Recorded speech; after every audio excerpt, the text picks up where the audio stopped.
Hey folks, I'm down here sitting in my lawn chair in the garage in front of the charger.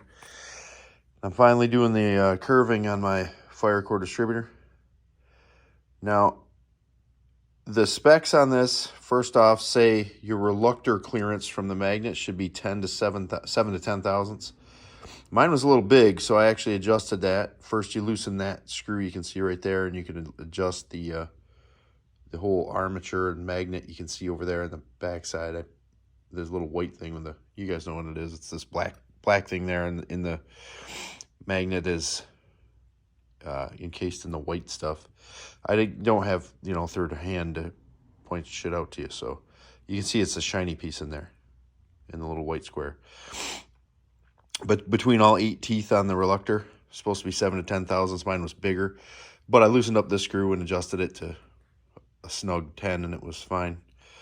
So now, look down. The dude who I bought this from, the firecore guy, told me don't take it apart. You can do all the work through the hole, which you're seeing right there in the gold plate, and you can see the little black. See if I got good light, but if I got a screwdriver, that's over there. Hold on. I'm old. So here, maybe I can hold this with my knees and make myself a third hand. So yeah, okay. So this hole's one we're talking about. He said you can adjust all this. This black guy there, not specifically black guy, but you know what I'm talking about. There's no racists around here.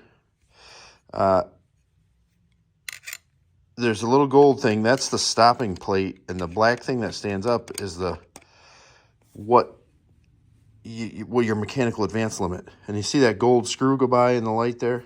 It's way down in there. I have horrible lighting here in the shop, but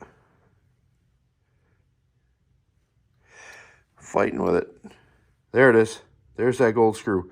And you see the square, the black slot and the gold that sticks out into the hole?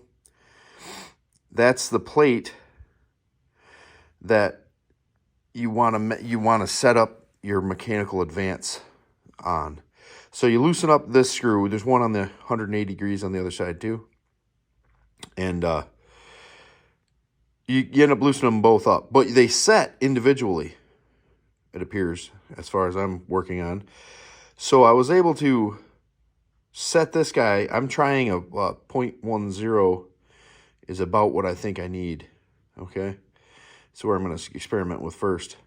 So I set this side up so that when you hold the shaft, like with my knees tight, I don't know if I can make it do it. Yeah, well, anyway, that's the advance. It comes up against that gold plate and stops. So 180 degrees around, you get another one. There. See, now that's bigger because I haven't set that yet.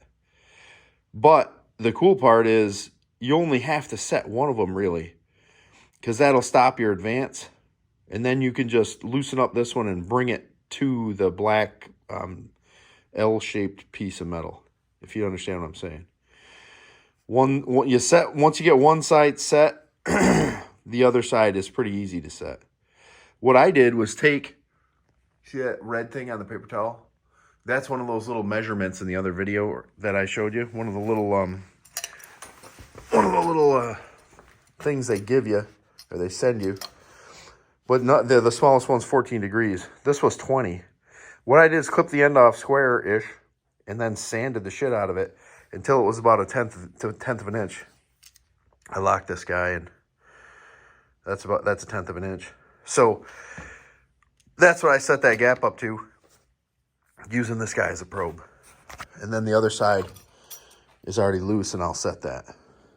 If I had a vise, I don't actually have a vise in this shop. I still wouldn't want to clamp this into it unless I had some type of wooden block or something, which I don't have. I should, but So that's the curve being set there, or the let's say the maximum amount of advance, not the curve. The curve set in the springs. But I haven't got to that point yet. I fiddle with the needle nose and get the springs where I want them. So anyway, that's where we are with that. It's not too hard. It's definitely fiddly. If you had a third hand or a vise and a nice rubber block or something, it would be, rubber vise would be much easier than my I'm not working in the top of the line shop here. This is my home garage, so. Okay, later.